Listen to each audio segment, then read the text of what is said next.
I'm sure it's been said, but I watch matches because you two cast it. Thank you, Mr. Wojo. That's pretty kind of you to say. It's never really been about being the main attraction, I don't think, for either me or Matt. That's never been the goal. But if we can add value to the games such that people, it really incentivizes people to come and hang out, and that entertains them, then that's perfect. All I want to do is make people happy, to be honest. I think that's why we do what we do. We entertain people. It's never been about jerking ourselves off or sounding smart. At least not me and Matt anyway. It's just not what we've really cared about. So appreciate your kind words. And yeah, hopefully we can continue adding value to your favorite esports moments for years to come.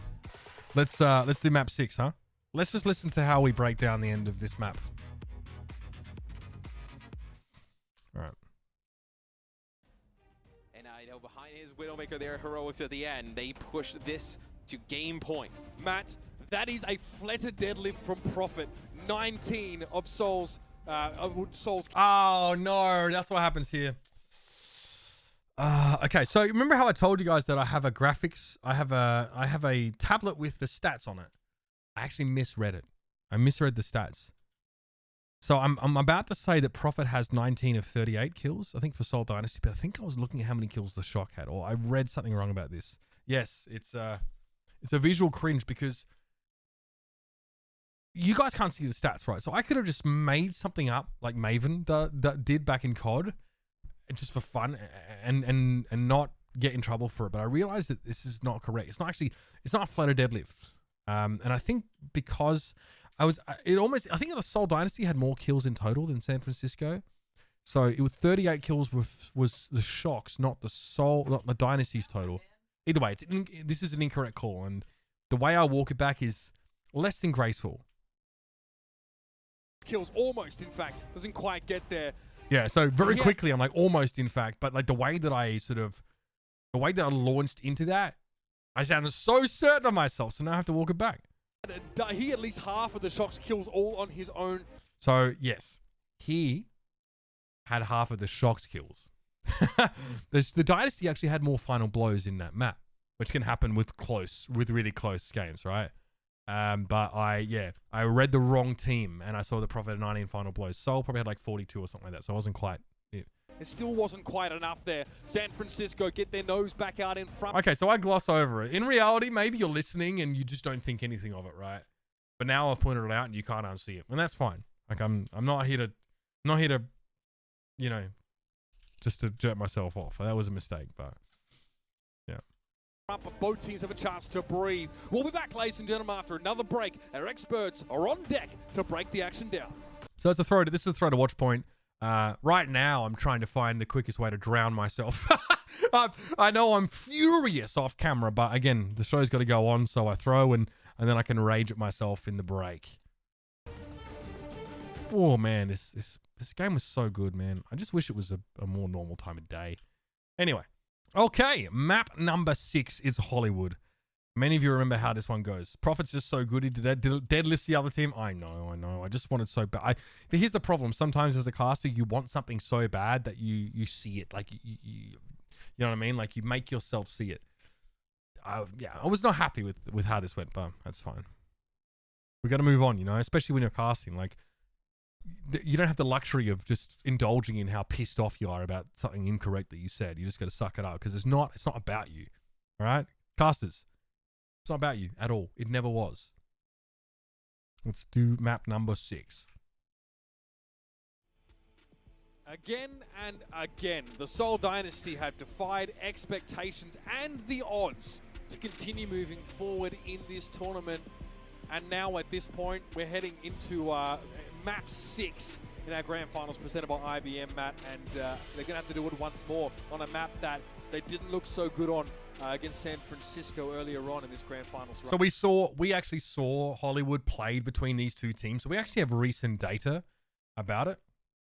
Yeah, the viewers didn't catch it, but I mean, if I can't obviously review myself through the lens of a viewer, right? Because maybe I'll just end up being a guy who memes or shaves his head or just, you know, substitutes. You know, I don't know. I just don't want to be that kind of caster. You know, I want to be technically really good at what I do and just be really good at connecting you guys with the game without any gimmicks, right? I just don't want to be that person. It's not who I am. I'm earnest, I'm honest, and I want to be honest with my viewers as well. Uber, what do you think about saying a voice made for radio? There are some people that just don't have the exciting voice for it, don't you think? Yeah, Mr. Wojo, some people just don't have a voice that sounds great to people. Some people don't have talent as a caster. Some people don't work hard enough as a caster. There was like a ton of reasons why like they wouldn't make it. Yeah, there are some commentators with voices that I don't really relate to or it doesn't resonate with me, but you know, that's subjective. I think like there are definitely some things that objectively you don't want to see in a broadcast, and as a commentator it's our job to eliminate those, but people can't do anything about their voice. But the problem is that like if your voice just universally doesn't appeal to people, I don't see why it would be economical for you to keep trying to force it. Right? I don't know. I think maybe that's kind of controversial, right? Maybe people think that you can do whatever it is that you want to do if you want to. But I tell you, I was never going to be a professional sportsman. I have injuries. What am I supposed to do? Fight through my injuries and say, no, I will manifest my destiny. Like, okay. I didn't have any talent either. I wasn't athletic. I wasn't dedicated. I had no fucking discipline. I wasn't going to be a sports person. Maybe if your voice isn't good, you can try and find a way to make it sound better. Put on a fake voice if you have to. I don't care. But maybe your voice doesn't resonate with people, and maybe there's a reason for that. And if you can't do anything about that, then consider something else. Sometimes it's about trying to. There are things in life you can't change, right? Like maybe you just need to be graceful about it and realize that, you know, you can't change that. I don't know. I haven't had to in esports. I haven't had to think about that, but I've had to think about that in so many other areas of my life and just accept things. It doesn't mean I gave up on anything, but I just realized that there was a better way to channel my energy in a way that would make me feel more fulfilled as a human. All right. Yeah, so we'll be going to Hollywood for the next map in the set. And you do have Super coming in here for the San Francisco Shock yet again. So a lot of Roadhog play going to be in action for San Francisco. And like you mentioned, they looked really good the other day on Hollywood against the Seoul Dynasty. Can they do it again? I think this is a much different looking Seoul Dynasty, though. They've made the adjustments from the other day coming into this series. It's been very close. And honestly, this may be a stroke of fortune for San Francisco, who, in general, when it comes to pure escort maps and assault maps, have been pretty poor at them over the course of this tournament. In fact, they haven't won any of them. So a lot of all their wins coming from Control, coming from Hybrid. This is a hybrid map, and this is a must-win for Seoul Dynasty to force a final map presented by IBM and avoid just having it all over here and now. This map, part of them is final maps Control. That's right. Yeah, well, exactly right.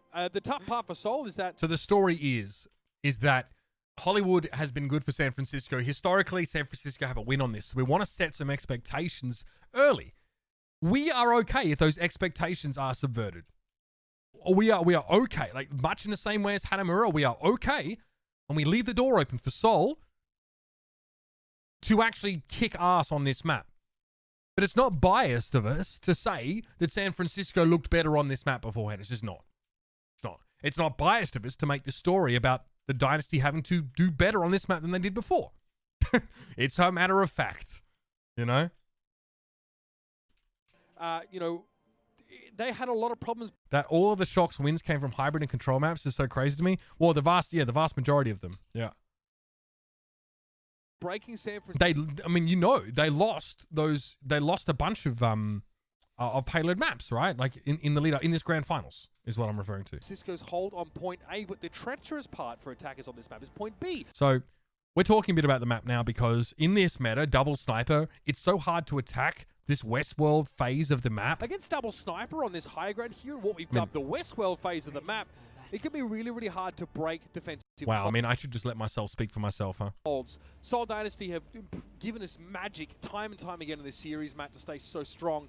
Let's see if we get it here again. The Farah from Prophet would be exciting to see once more.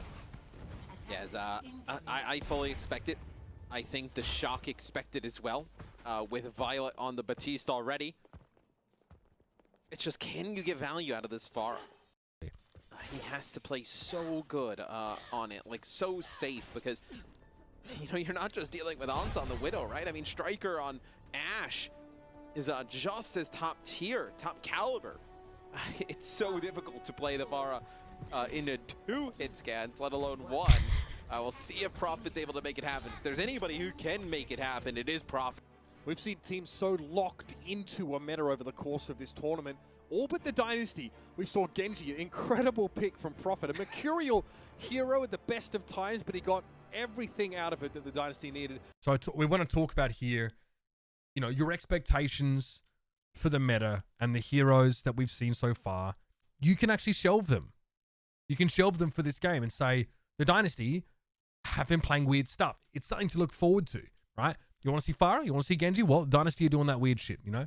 Nate Dunn, yes, I do VOD review myself, but not really as detailed as this, perhaps. I gloss over a bit more and don't pause the VOD all the time because I'm not talking. Talking about it tends to help. The best way to learn is to teach.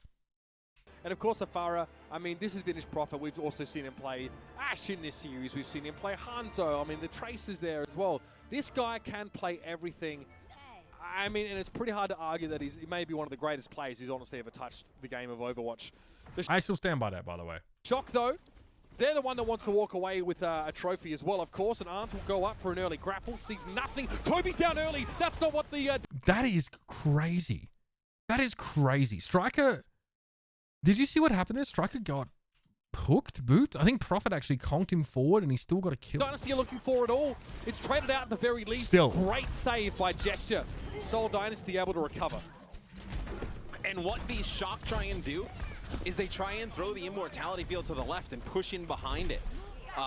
Try and save everybody from a lot of that damage coming down, but Creative hits another. Is there always one play-by-play commentator and one color commentator in every pair, or can the role switch? It depends. I mean, no one wrote the book on it, right? I personally believe that at least having one person deal with the lion's share of play-by-play, one person deal with the lion's share of color is important. I think that that's where me and Matt's strengths are as well, so it allows us to play that strength. It's traditional.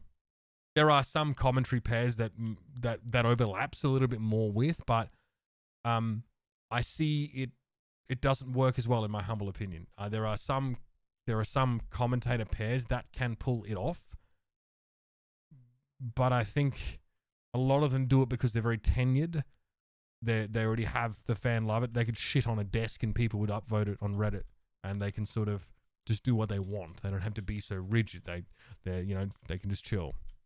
Another big biotic grenade.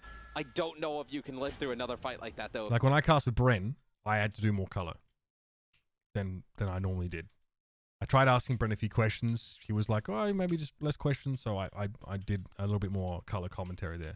Ironically enough, I know after he posted on Reddit, he felt like he did a lot of color. So it was one of those situations where I guess we both did it, and we both did in that case. I feel like I definitely adapted more for him, but yeah, it depends.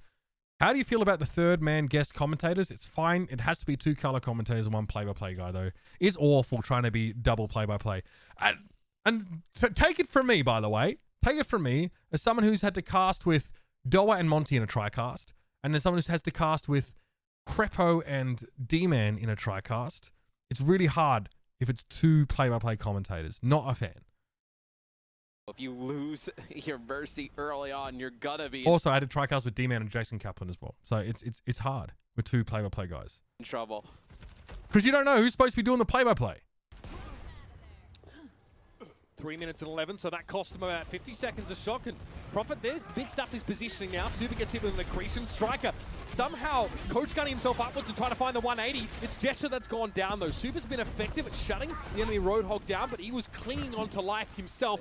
But with Created gone, man, how did the Dynasty fight back here?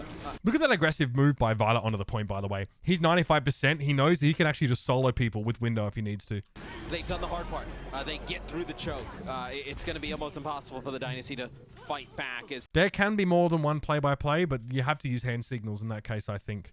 You can't really do it in like an online format because you just talk over each other all the time. Like, when am I supposed to do play-by-play? I don't know. Like, I tried to do it with Monty and Doa, but Doa looks at the screen. Like, doesn't look at me. So I couldn't, like, when I cast a Montindo, it was the hardest thing ever because I couldn't get in because those two were so used to their rhythm, and I was sort of on the outside of that. And I was sat on the outside of them as well. If I was sat in between them, it might have been easier, but that was a really difficult cast. It was League of Legends, though, so not Overwatch. Marvel uses the Gravitic Flux. He will get taken out, and That's a few more players here left alive as Toby will get hooked in by Super. But if you're, like I mentioned, if you're not able to hold that choke with the Pharah, you're not going to get a win with it. San Francisco, they push right in. They're able to get control of the choke. They push the Pharah out. They're able to get the payload. And what do you make of this? Prophet hasn't switched off the Pharah yet. Sorry, again, I got a question for Matt. I want it answered. This is not rhetorical. I feel like you're going to have to. I mean, especially this part of the map. There's not really like a huge choke that you can hold down. Yep, he'll go over to the Hanzo. So we end up foreshadowing it. Our color commentator is basically a commentator who is concerned with the analytical side of what's happening.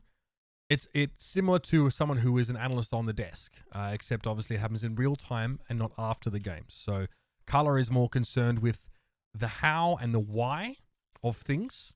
So telling me why a team won a fight, what a team has to do in order to win. They look back a little bit more. Play-by-play is, and they look ahead as well, but play-by-play is in the here and now. Hanzo to control that high ground. And this part of the match. So most analysts on a desk could do the color commentary role. Most, not all. But it's a little bit of a transition, but it's essentially the same subject scope, the scope of interest, as you will. Seems so hard to break for attackers here. Marvel goes low, but is able to save himself with the kinetic grasp. And like, how do you get the Dynasty off the high ground if you're San Francisco? Another question, because we want to talk about, I mean, Matt may have answered this without me asking him, but it's important. This is a conversation. I am asking Matt a question about how the Shock, how they get out of this situation, or how they get them, how they deal with this defensive hold, which has been, for many teams, really oppressive, hard to deal with. So this is where this is where Matt gets to do his best work. Maybe a lucky hook, maybe you force them down, but Fitz finds a pick on Striker. There's just no shielding for San Francisco. So it's half rhetorical, I sort of half answer, but I'm talking more about the situation that the Shock are currently in, right? And Matt will then talk about the future and what they need to do. Me and Josh and Bren were watching the game the other day, and I feel like this is one of the hardest positions to get past, is when this team can control that high ground. You almost have to have somebody almost like the Shock are doing right now, move the cart. Self-destruct from Joy over the top, maybe just trying to buy some space. He connects to Toby. That is magnificent. So some play-by-play there from Matt because the fight's happening as he's finishing up his point, but he hands it back over and I'm there. Really, just to try and open up some space. He gets the enemy Mercy, but it's Jester and Prophet, the dynamic duo, stepping up. No way. Prophet finds Striker there in the backside, and now Super is... So the reason why I'm getting excited here, it might seem strange to you, but it's a 2v2. We're in a 2v2 situation. Little tentative about whether he wants to come forward. Prophet still rules the skies. He's going to be able to. Is a beautiful hook there from Super. And all he needs to do is just get this card around the corner, right? Deny some of that high ground up by the bridge. Excellent from San Francisco, able to break it. They have to use just about everything to be able to do it, though. We saw the Dynasty, though. This part of the map towards the end, they really showed up and slowed the Shock down once more. Gesture's going to hold the corner here, and you can see the shield delivered. Trickhoven stunned up there. A Striker playing for the high ground, but sees nothing, and that's a crucial kill. When it counts, Gesture finds it. Marvel will follow up here with the Gravitic Flux, and this should just drag out the fight nicely for the Dynasty. Now, I don't know if this actually happens, right? So Marvel goes low, and as soon as I spot this, I'm thinking, wait a minute. The guy's using Kinetic Grasp here, but there's a full health Roadhog in front of him. Yes, there's 2 kills that just happened, but Moth is in play still. Give themselves plenty of time to work with, ideally. You're okay with this if you're the Shock. But he survives it. So I just, I need to basically try and be ready to pivot to a Shock, winning the team fight. But here we go. You have a decent amount of time. And look at this, they're just throwing in ults.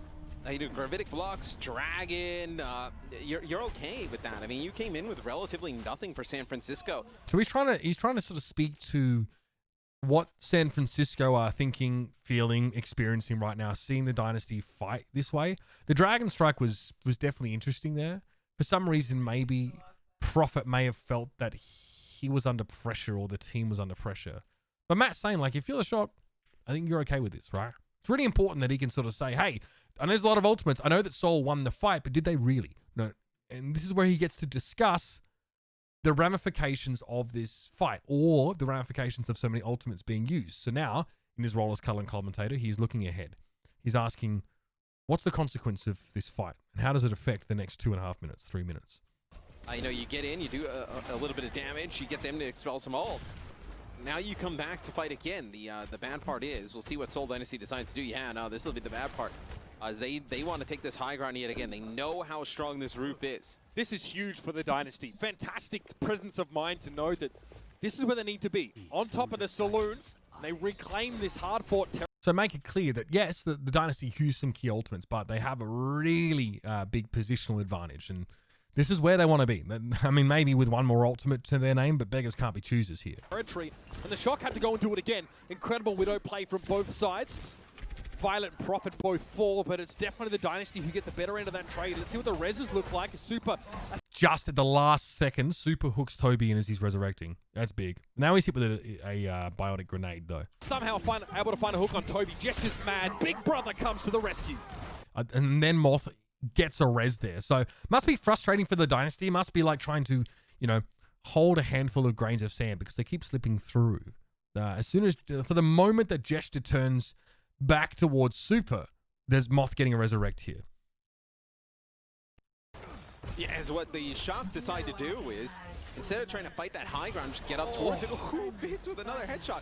They try and send players down towards the point that just put pressure on the cart and draw them back. So look at that mid-fight, Fitz pops Infrasight and then finds some big kills. So that's a risk. We actually don't get to discuss it, I think. But Fitz pops this here, despite the fact that Ants will actually have an unanswered Infrasight next. Quite often, defending Widowmakers prefer to sort of time their Infrasight with the enemy Widow, so they're not disadvantaged in information. And they don't get caught by surprise. But Fitz pops it there, and he gets 2 kills, he wins the fight with it. There's a world where we could discuss what that means next time Ants gets his, and Fitz doesn't have one. I don't think we dwell on it, though, but that's an option. We could have gone there. It's not good enough, though. Fitz, 2 headshots back-to-back, knows exactly where Violet's playing from. So that would be bad for the Shock. I mean, remember when the Seoul Dynasty are making their comeback in their earlier series in the tournament? It was really when Ons with It may be because there's a Valk in play, Fitz goes for Infrasight, but it seemed like he didn't need it. A little bit quiet, a little bit cold, and Fitz was able to really heat up. A bad sign for the San Francisco Shock if we start seeing that again. Yep, this is not nearly as smooth as it was earlier for San Francisco. Every time they find a kill, Gesture is there to respond. Whole Hoggy couldn't get away from him, but Fitz is able to get rid of Moth and that Gravitic Flux despite not connecting onto anyone. Still a good position for Seoul to be until Super strikes once more. That's a big hook onto Marvel, and that'll buy the Shock a little bit more space, but it won't guarantee a capture. Violet is cracked. He's out of his mind. He finds Fitz. Maybe some more pressure towards Toby here. He's got the blaster around at 1 HP. Violet, the Daredevil, the evil Knievel of Overwatch, gets away with such audacity. Should not be allowed. How many That's crazy. do you see go up to that position? It's a big jug, yep. None, because none of them relatively alone. None of them are remotely as like, psycho as Violet is. No Sigma or any type of protection up there. Takes out the Widow, who's got a Mercy pocket. I mean, yeah, when Matt giggles, you know something's going on, right? But you notice I mentioned there that Marvel, despite missing the Gravitic Flux, the Dynasty was still in a good position. I mean, it was an okay position. Maybe I was just being a little bit too glass half full about the Dynasty situation there as Super sort of trundles through and gets a hook after the whole hog. But then, like, you know, Violet, it's about him. We get him on, we get him on camera and he gets a 1v2 against the Widow and the Mercy, and I'm popping off. It was very close. He almost dies to Toby, but it doesn't matter. He takes a risk.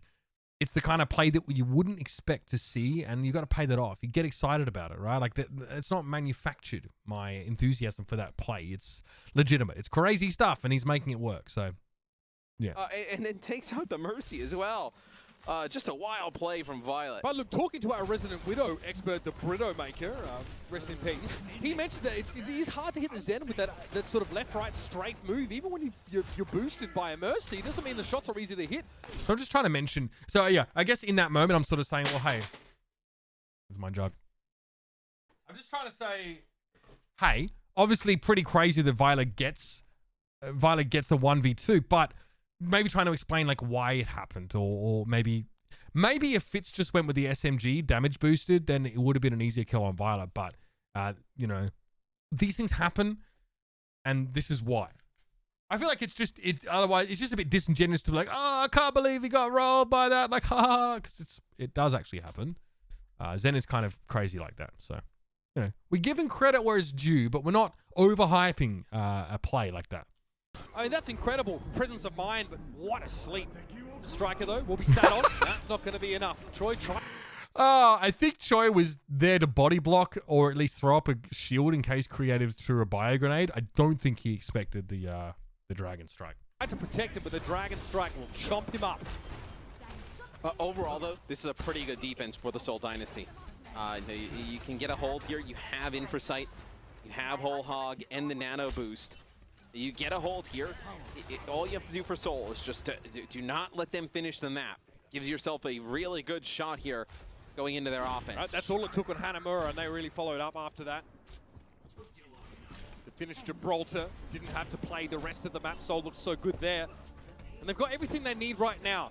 It's up to San Francisco. The onus is on them to challenge and answer. I mean, a ridiculous headshot on Fitz. I don't even know how he finds those. A Resurrect might be required. It's going to be a Gravitic Flux, but Super can't be protected because he's hit with another Biotic Grenade from... So crucially, I point out that, you know, that Ana assist is huge on Choi and Super. The Biotic Grenade is what sets that up. Super can't take a breather, and he really needed to there. Creative, causing so many problems for the backline of the Shock. I don't know how Prophet dies to the Poison Mine. It must have been so low. It must have taken some damage from the Widow and then died of the tick. Is this Ana? And now the Shock will be chased on out. A minute and 7 remains. I mean, great recovery from the Dynasty. That could have really gone either way. Losing a Widow at the start of the fight there is brutal. But San Francisco need a more convincing fight win, and San Francisco use some ults there, right? Yeah, when you kind of look across what San Francisco has, they end up using their Transcendence there, Gravitic Flux, and Whole Hog. So Matt wants to point out, this is a big spend by San Francisco. And Violet switches to the Ana here. They felt like that was their chance to get it over the line. Violet will now go over to Ana, I believe, for the first time in the series. See his use of the Biotic I guess that's true. Grenade. Was it the first time in the series? It was. So you'll have Infrasight here. Big. So good on Matt that he remembers that. Now you're like, oh, wow. The shock of is the first. They're finally going to it. They're going to the Ana. You know, it makes you look at Violet, and it makes us sort of ask, well, what impact does this make? Advantage with the Gravitic Flux, possibly a Dragon to combo with it. Seoul Dynasty in a perfect position to get a defensive hold before that third point. Infrasight will be big for Fitz. See, now he's probably saving it, right? Not required now as the Sonic Arrow does all that work on a shorter cooldown. Gravitic Flux for Super. He is in trouble. He's yoinked out of it as Marvel will not be denied. It's going to be the Valkyrie. Look at Fitz tracking the Widow. No flicks, just tracking the Mercy as much as he can. From Moth here. He thought about it. Risky though. Not going to happen. No resurrect opportunity there. Super will have to walk back. I'd say that's worst case for San Francisco is Moth pops Valkyrie there and gets nothing. Fitz is holding on to the Infrasight here. This, I think, is something we could have mentioned. If we had more time, I think. It is interesting now that Fitz doesn't use it proactively instead and wants to be reactive with it. Oh, it keeps coming up. The old-fashioned way. Still 13 seconds remain. I'm giving it plenty of air because I know how much time is left and there's one fight. It's pretty easy as a commentator. When you're heading into the last fight, take some breaths, slow it down and get ready to build up. Chance for the Shock to move. They just stay cagey around the car right now and try not to give over any more casualties. But this is where the fight really begins. That's a sleep down on Gesture. Is there capitalization? Is there capitalization? I want to ask a question that, you know, it's rhetorical, but again, it makes you wonder what San Francisco do as a result of this. No, not and I answer it myself. Possible. Gesture's going to pick himself back up and Violet. Huge kill. It gets caught by the Dragon Strike. Prophet comes up with the goods. Violet has to be resurrected here. Toby was boosting Prophet, but now he'll be looking for a flank kill on this. Super is just keeping the card contested, by the way. Hanzo from the high ground. The Shock have to go.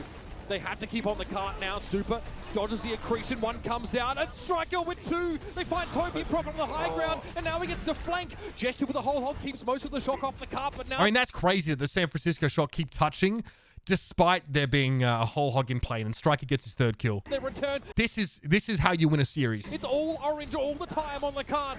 Marvel has to step forward. Another incredible biotic grenade from Creative, but it may not be enough. Nano boost fits. If the shoe fits, he'll wear it. And apparently the Shock made great moccasins right now. Marvel hangs on to the card. It's just super. Can he keep it alive? Striker comes up to join him, but Fitz has the off angle. Let it take a breather. It's not enough. Fitz, you absolute monster. The Dynasty hold on. And they deny the Shock the map completion. Oh my. That is a huge fight in just terms of overall momentum. That is the Shock, they think they have it. They think they have the map complete. That is a huge moment, and that's why Matt's like, oh my. Fitz gets some huge kills there. I use a line that I had prepared if the shoe fits. At some stage, I challenged myself to try and find a way to use it. And I was reminded of Zoe saying that she was going to wear Bren like a sock or something like that in the talent takedown. I'm like, that's kind of okay. That's kind of gnarly. So what if Fitz is going to wear the Soul like socks? And I thought moccasins because it looks funny, right? It's a comical image, and that's how I came up with that line. It got a little squeezed in there at the time. I could have actually used it at the end of the round, but it seemed like that was when Fitz was really popping off. So I mean, it sounds weird. It came out pretty quickly, but. Yeah, I think if the shoe fits, and a few people, at least I heard that a few people enjoyed it, so that's good. But yeah, it's just a sneaky one, and maybe could have used it a little bit differently. My name is For Real asks, do you guys get any additional cues to notice hero switches? If not, do you think they can improve the UI to spotlight them? So we don't get any additional cues. I think a good caster should recognize it. A good caster should be able to predict it. I mean. Maybe there could be a little pulse from the hero's portrait on the UI. Something that sort of brings our eyes over from whatever else we were looking at. But I think it's okay.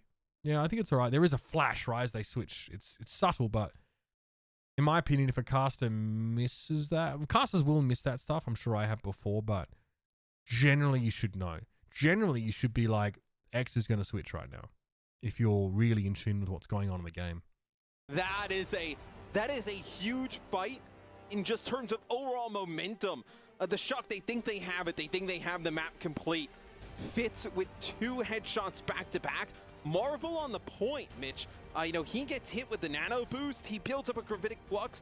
So careful. He has to kind of like tread to the middle it's ground at this point. Raising up with the gravitic it's at this point that we know it doesn't matter what happens in this next half. This is where we really start to ramp up the energy, the gravity of the situation. It's all on the line now.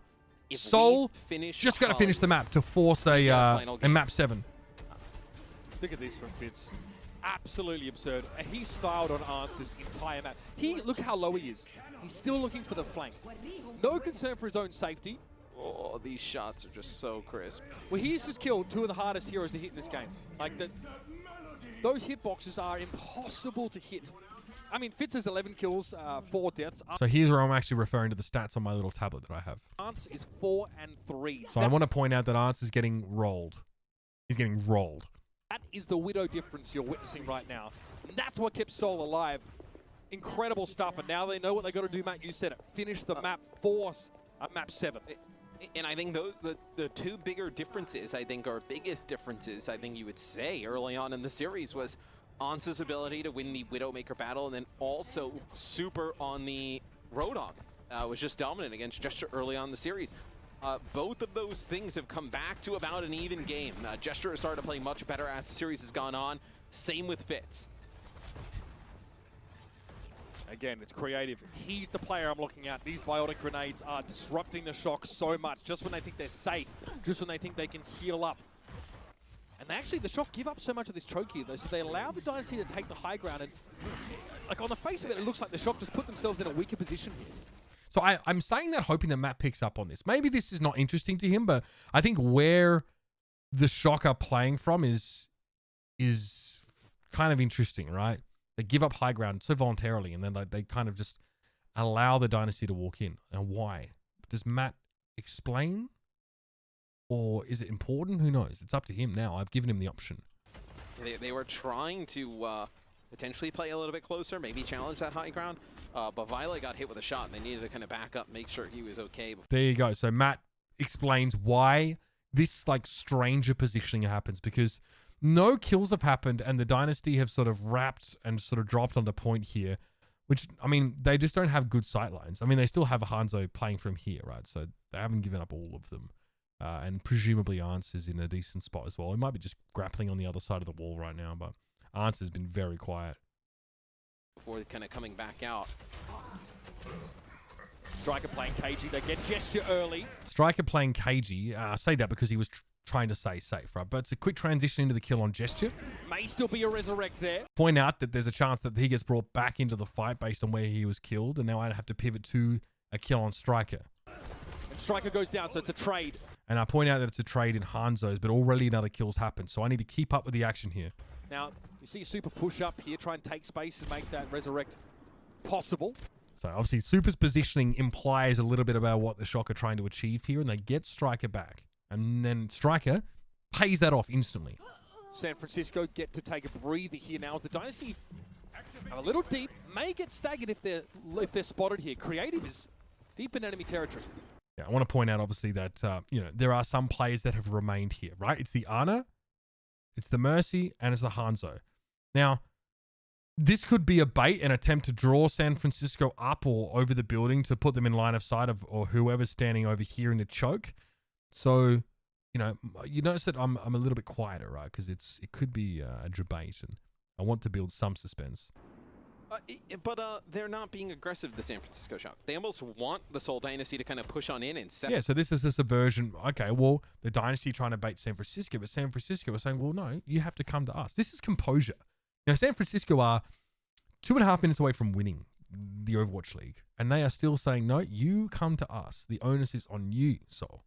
Separate. They feel like they have a better opportunity to just kind of pick players off one by So Matt's explaining why they don't get aggressive, right? It's not just they're not getting aggressive, but why. He does that seamlessly, and I don't have to ask him. one, especially playing the Zen. It's, now you'll see Seoul Dynasty as an entire team wrap around this left-hand side. They know this is where Violet plays. This is a level of cautiousness from the Shock that we just don't see very often. So before I get onto the moth kill, we point out that this is different, right? We point out this is a change in pace, change in style from San Francisco, and that in itself is important, right?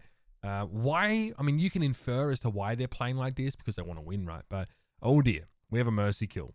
So all of a sudden, that's a kill that San Francisco can't bring back, and it's also a lot of the healing. But Violet has transcended. So how do we deal with this? Now Fitz has infrasight. Respect for the Dynasty. No res. No res. Matt pointed out straight away. Doesn't have to say any more than that. Respect's not going to save you from an arrow trained at your head like that. Transcendence popped. Transcendence from Violet. He doesn't want to deal with those arrows coming at him, and Prophet now goes on the hunt. And they use that Transcendence to trade here. Now, Gesture tried to get aggressive, and they might not be able to be a Resurrect safely here, especially with Gravitic Flux. So the Shock are investing because they're down a player, and look how they bring things back. Gesture goes down.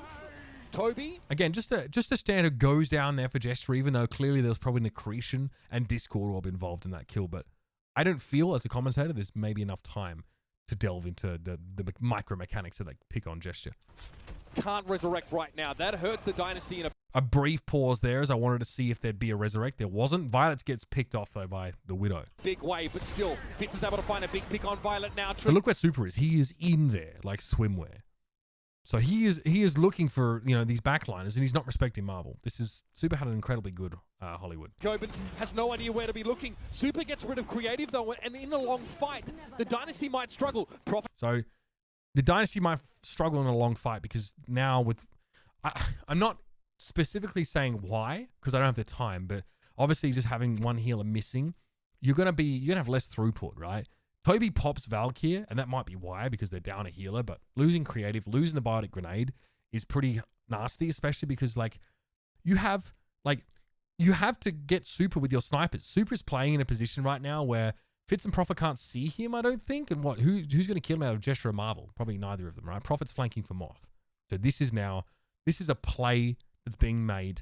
This is Prophet trying to break the deadlock. This is very important, and I have to switch onto this instantly. Prophet has to go for a hero play. So he said he's going for a hero play. He actually backs off here, but still has to be said, because if he does something crazy, then I need to be on board and up to speed. Can't find the shot. And that's enough. Just say, can't find a shot, we move on. On the backside, Gesture with a... And you have a Gravitic Flux here coming in from Marvel on the other side. Valkyrie pumped here from Toby. So the Gravitic Flux doesn't result in anything, and then you have Prophet See, how do you kill the Roadhog when Prophet is busy being out of position over here? dying. On the backside, Gesture with a change over to Wrecking Ball. Seoul Dynasty, this has been really odd offense so far. I think it's almost because the Shocker playing so passive as well. As Seoul's just trying to find an opening, they haven't been able to do so at all. 90 seconds left in the round. That's all that stands between Seoul and a loss in this series. Could have found a better way of describing them losing the grand finals, but I wanted to make it very clear what the stakes were, how long they had left. Remind people now that things are starting to get a little dicey. And a championship rendered over to the Shock. They've got to find something special now. Creative is getting close to a nano boost. There is a Dragon Strike afoot. In for sight here for the Shock, though. You're not going to push into this if you're Seoul Dynasty. You have to wait this out. This will allow the Dragon Strike to get built up. Striker has a really good idea. This is going to be so nasty. And this with the Dragon. Sonic Arrow, where they're playing from. 60 seconds left. And they've gotten really what? Again, I want to just make sure once we get past the 1 minute mark, I say it. Even if Matt's going, I'm not trying to interrupt him. 2 fights if that. Gesture though, look at him. He wants it so bad. Nano boost, he ignores the Dragon Strike, walks on around it. He's coming for the crown. Zap back on the point. Moth goes for a Valkyrie here. And Marvel's forced to turn his back on something. Arts is flanking around on the Widowmaker. This is a big risk. Will it pay off? Looks like the Gravitic Flux didn't find anything in the flank from Arts. It gets a kill. Let's trade it out though. So I asked the question, will it pay off? Sorry, will it pay off is the question I asked there. Kind of risky though, because obviously you can't resurrect Arns where he's playing. Dragon Strike walks on around it. He's too far away. He's coming for the crown. Zap back on the point. Moth goes for a Valkyrie here. And Marvel's forced to turn his back on something. Arts is flanking around on the Widowmaker. This is a big risk. Will it pay off? Looks like the Gravitic Flux didn't find anything in the flank from Arts. But yeah, so you can see that Marvel is forced to turn around and deal with Arns. It gets a kill. Let's trade it out though. Super's put to sleep on the point now, and it has to be a Transcendence from Violet. Trichoven steps up. 30 seconds left in the round, but Fitz finds Striker crucially, and now he's the one flanking. Gesture falls to the whole hog, and Moth is lucky to get away with his life there. Gravitic Flux makes the shots easy for Fitz, but he's only got 20 health left. Toby's down. Violet, what a huge shot across the map, but Creative chimes back in, and the Dynasty can move to the point. This is where they bring it back. They're creasing on towards Super. The Shock had to step away. The Dynasty, they keep it alive. They stay in the series. The Shocker, what? A kill away pretty much in that fight. So there it's... Obviously, that's a very important fight, right? You know that could be where it all ends. And even with that in consideration, it's a very close, very hectic, intense fight. You can only imagine how much screaming the players are going through there. And, you know, we're trying to convey that. Extremely back and forth. That's a huge pick as well on Toby by Violet. But by then, it's spawn advantage for the attackers who just managed to overrun there. So...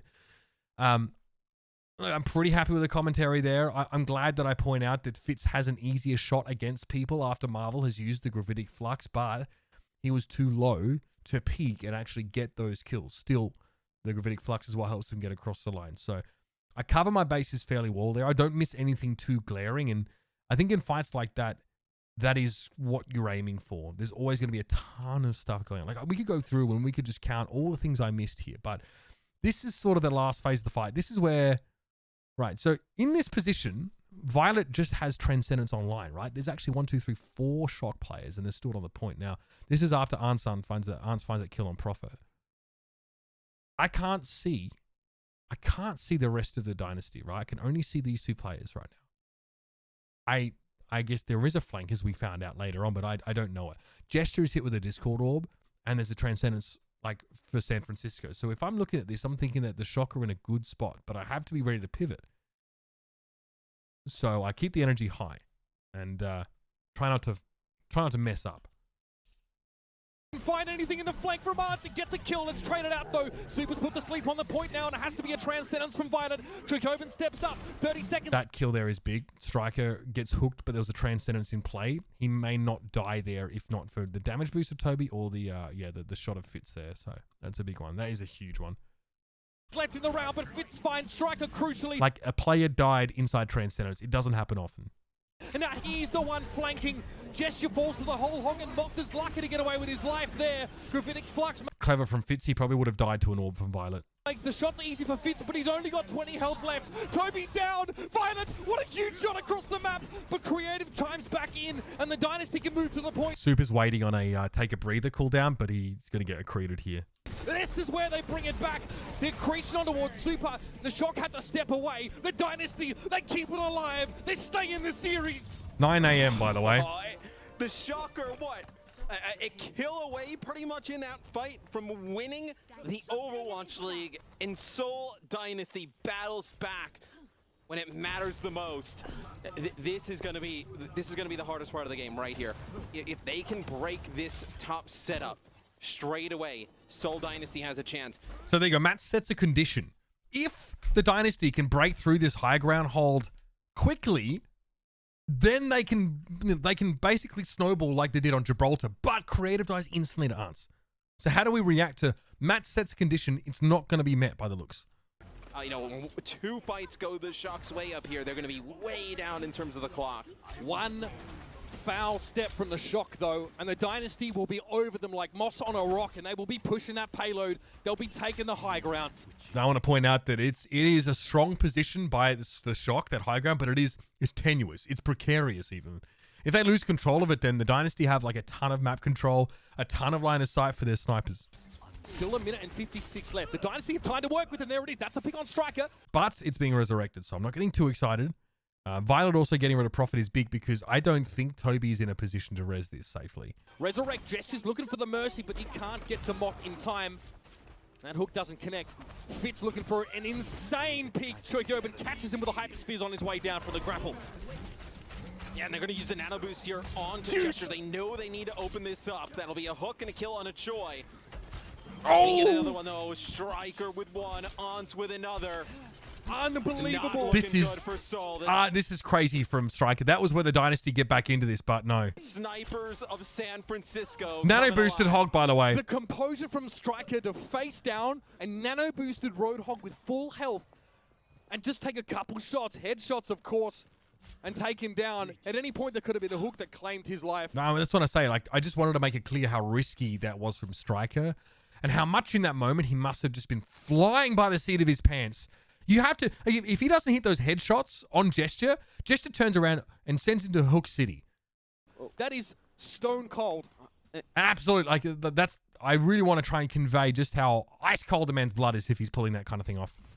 And this is hard to break, Mitch, when you're playing like even the Onacomp. It's almost harder now. But still, we're like, it's grand final, it's last map or potentially last map, and Matt still has time to be conversational. We still have a chance to bring it down a little bit.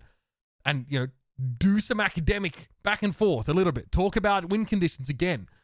So we're still able to involve in this analysis. We're still able to be relatable even in such high stakes. It's not just screeching the whole time. Now when they have the Zen up top, because you're dealing with both of the snipers just kind of in odd positions, odd angles to the side. You can't completely ignore them. But then Violet's just raining down the discords and the damage from... Now, there is a world where if we're in an arena and everyone's cheering, maybe we're not quite as composed. But still, I think it's really important. We're not getting carried away. There's Overwatch to be seen, and there's still a lot of elements of the gameplay of Seoul and San Francisco that deserve, not just need, but deserve to be delved into. Above with Sigma. Striker, this is risky. Super unintentionally stalling the car with his immense bulk. The Dynasty need to find something, but they're low on health. Marble and Gesture. Yes, Toby has to pop the Valkyrie. Fitz goes down, but it may be a safe res. Dragon Strike denies the res. Hopefully I bring this up here. Correct. Not with the Dragon Strike coming through. Great, I do mention that. So now that is so big, that Dragon Strike. Striker, I mean, you see why he gets MVP, right? And now the Shock are trying to wrap around the backside. Violet's there, charges up the odds, and Creative's head goes rolling.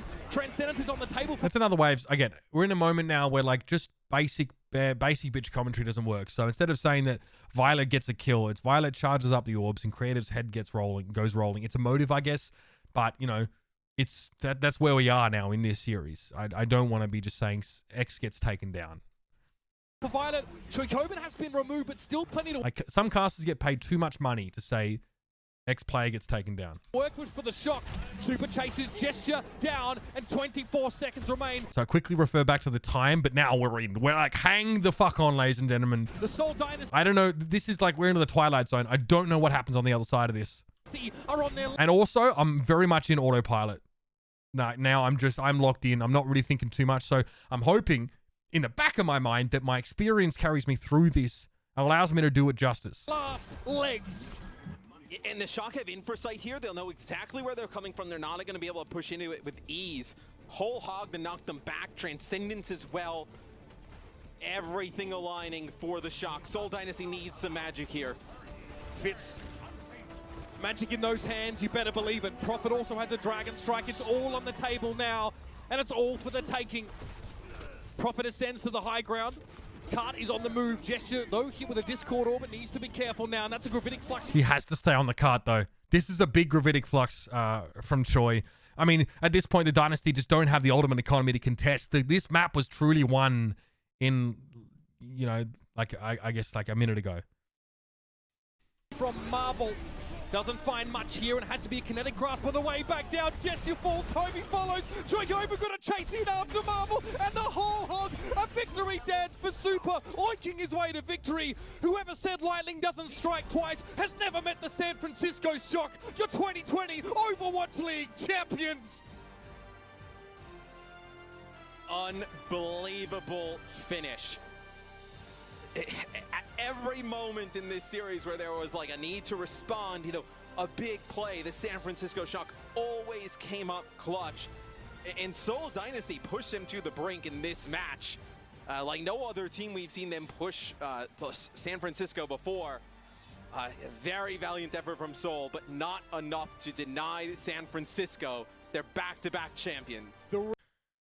I haven't watched this moment back, I guess, since it happened, and I'm definitely I feel it now. Like I'm feeling a rush of emotion, feeling the tingling, and feeling the culmination of a year of whatever the fuck 2020 has been. In these words that me and Matt are speaking, in the emotion that we're seeing on the faces of these players, and there was a prepared line at the end there. So in advance, I said, you know, all right, I made note to say I had a line for each team where they were going to win. For I think the Dynasty, it would have been, and Seoul finally lay the capstone on their namesake. A Dynasty delivered, is what I would have said. For the San Francisco Shock, it was whoever said that lightning doesn't strike twice has never heard of the San Francisco Shock, or has never met them, your 2020 Overwatch League champions. So those lines were prepared in advance. I had one for each team because those moments are too important to mess up. And maybe there are casters or people out there that, you know, are able to have the right words to say in that moment, but it's not about me again. And I didn't want my emotion, the fact that I was carried away, to potentially compromise a really important moment for the teams, the league, the fans. So I said to myself, no, I'm going to make sure that I do this right, no matter how I'm feeling. So I did prepare those lines. A lot of people ask me how much of my commentary is prepared and how much is off the cuff. The vast majority is off the cuff. Luckily, I'm able to manufacture some, you know, cheeky little cute idioms, but that one, no, I thought about it all day, honestly. Just, you know, what it meant to these teams. The fact that Seoul might truly be living up to their name, right? Like, what? Think of the pressure that you're under as the Dynasty. Like, your team name is literally the Dynasty. Like, the pressure on you to deliver your namesake, to create that Dynasty, right? So much expectation packed into your name, your label. That's a lot, you know? I think it's always been that way for the Dynasty. Their fans have always had these incredible expectations. So I wanted to say, like, this is it. This is the capstone, right? The final brick in the wall of the Dynasty, or in a brick in the wall of their namesake, a Dynasty delivered, is what I wanted to echo for them. And unfortunately, we didn't get to see that moment for them. But yeah, so no, Keith, as I said, that line about San Francisco, that was prepared in advance. That wasn't improv. I haven't taken improv classes, no, but I do a lot of improv in my casting. For San Francisco, it was pretty simple, right? The Shock, I mean, normally we think of the Shock in terms of like a shock wave, like tectonic movement, but Shock, lightning, strike, right? it matches. There's a play on words there. So whoever said that lightning doesn't strike twice has never met the San Francisco Shock, your 2020 Overwatch League champions. Just tried to, again, make it pithy. No, I don't want to fucking eulogize or anything like that. Something that would stick and something that maybe, I don't know, someone out there would remember as being, you know, a really big moment. So, yeah. I looking back at it now, like you know, I feel that same rush again, which was cool, man. It reminded of just how much leads up to that moment. So, and I really wanted to make that moment. It was meaningful to me, but I wanted to, you know, do it justice, I suppose. And it was well worth preparing a corny line for that. Relief on this team's faces. You can see from the facility cams, these guys, they battled it out over a long season long. Damn, Toby. Yeah, I feel the guy. He actually fucking hit it. The rest of the Overwatch League, right, started with homestands and then it was playing online. They get on a plane, they get to Korea, they quarantine for an extended period of time. We saw what their life was like there. It wasn't easy. I mean, they did it all with that hunger, that belief that they would be the ones at the end of the day to hold the trophy aloft. And the fans joined with them from coast to coast across the world. In fact, San Francisco has cemented themselves as the greatest team in Overwatch. Back-to-back champions. And just the fashion they did it in, right? So much up against them this season. You know. So just so you guys know, this period of time, we are actually, like, we're waiting. We are feeling, because we're waiting for Danny to get set up for the interviews and stuff like that. But there's a lot to say. Like, I wanted to say, like, let's go back. Let's think about how we got here. You know, it's stuff that you take for granted, I think, when you listen. I think a lot of people at this point aren't listening to us, and I think that's fine. Like, if they're celebrating, they're, like, just taking the moment, that's fine, right? But we're filling time, and we're just sort of, we want to reiterate just how important this moment is and sort of what it means. And, yeah, obviously the team, you know, just seeing the emotion on screen, it's, you know, we don't have to really say, we need to talk, right? Because we're online. We don't have a crowd. We don't have, like, as much to just sort of, you know, we would lay out a lot more if we were in an arena. In fact, the whole cast would have had a lot more dead air if we were in an arena, because I love letting the crowd speak for itself. This is really challenging to create a vibe, a atmosphere, a gravity for a final like this that was online. Honestly, it's one of the most difficult challenges that I've faced as a caster, to really make this, or to not make this, no, to help this mean something. Not just something, but, you know, it's a grand final. It's important, and we don't have a crowd there in person. It sucks, but we're doing everything we can. Everything, like my whole week, all of us, production team, players, league staff, everybody, we just worked our asses off to make this a meaningful moment, I think. And knowing what we were up against, knowing what we faced and dealt with, I'm really proud. I'm really proud of everybody. Like, I think Matt, you know, continued to demonstrate, not only to me, but to everyone else, why that he is, you know, an extremely talented commentator. He's like the BB King of casters. And BB King was, for those that don't know, a blues musician who could play one note for 2 hours and make it sing in a way that no one ever got bored, or no one ever needed any more than that. The amount of impact he could provide by playing just one note. You'd say Clapton in the same vein. Clapton was not technically, you know, it wasn't like a Tommy Emmanuel. It wasn't a shredder. It was, you know, he just made it meaningful. So I think that's what he really demonstrated. And like, I'm again proud to have an opportunity this year again to cast with him in that final. I mean, yeah, very, very fortunate to get the job, to get, you know, the chance to be there in the room and add my brushstrokes to the canvas that was an incredible season and an amazing final. But yeah, I just want to thank you guys, not only for coming to this VOD review, but also those that stuck with us throughout this entire season. There's been so many challenges, and it's just a pleasure to, I don't know, just to be part of this community with all you fans, and to do what I love, and to have you guys also appreciate it is kind of a special thing, right? Most people only get one of those two things in life. Hope that's okay. Anyway, gang, much love. Thank you very much for joining, and I will see you tomorrow.